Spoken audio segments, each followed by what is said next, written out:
Also, wir haben unsere Katze daheim gelassen, sie mit Essen versorgt und unseren Sohn gebeten, dass er diese 5 Tage auf die Katze aufpasst.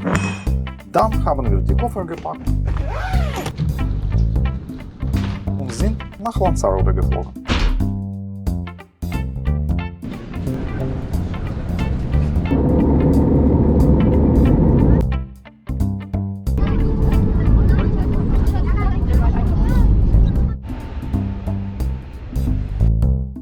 Auf Lanzarote haben wir das Auto gemietet und ins Hotel gefahren.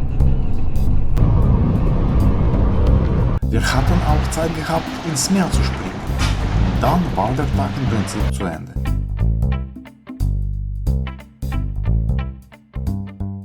Отпуск, Урlaub.